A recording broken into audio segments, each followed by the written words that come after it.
लातूर जिल्ह्यातील वाढवणा police station हद्दीमध्ये Tiru नदीच्या पुलाखाली 24 ऑगस्ट रोजी सायंकाळी एक सुटकेस बॅग त्या ठिकाणी आढळून आली होती आणि त्या बॅगमध्ये एका महिलेचा त्या ठिकाणी मृतदेह मिळाला होता। त्या अनुषंगानं वाढवणा पोलीस स्टेशन या ठिकाणी गुन्हा रजिस्टर नंबर 230/2025 BNS कलम 103/1/238 या अन्वये गुन्हा दाखल करण्यात आला होता। या गुन्ह्यामध्ये सुरुवातीला जी काही महिला होती तर त्या महिलेची ओळख पटवणं हे एक महत्त्वाचं चॅलेंज लातूर जिल्हा पोलिसांसमोर होतं आणि त्याचबरोबर या महिलेचा खून कुणी केला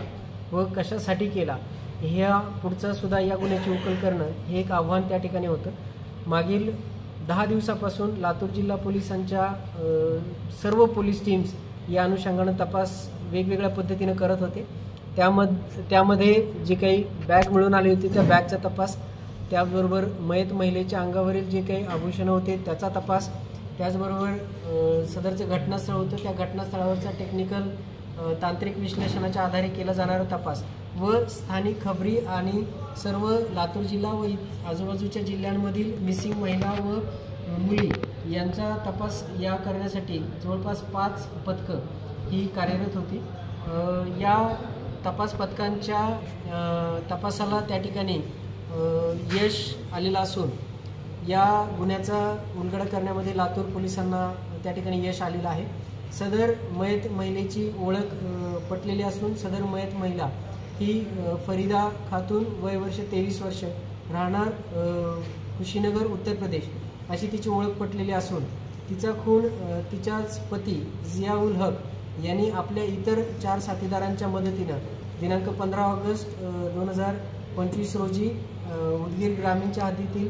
ज्या कारखान्यावर ते काम करण्यासाठी आले होते त्याच ठिकाणच्या लेबर कॅम्पमध्ये असलेल्या खोलीमध्ये तिचा त्या ठिकाणी दुपारी खून केला आणि सायंकाळी आपल्या मित्रांच्या मदतीनं ट्रॉली बॅगमध्ये तिचा मृतदेह भरून त्यांनी घटनास्थळावर तो त्या ठिकाणी डंप केला होता आणि तिथून तो उत्तर प्रदेशला निघून गेला होता। आणि त्यानंतर मग काल तो ज्यावेळेस उदगीर ग्रामीण पोलीस स्टेशनला आपल्या पत्नीचं किडनॅपिंग झाल्याचा बनाव करून त्या ठिकाणी गेला त्यावेळेस त्याच्या एकंदर हालचाली आणि त्याचबरोबर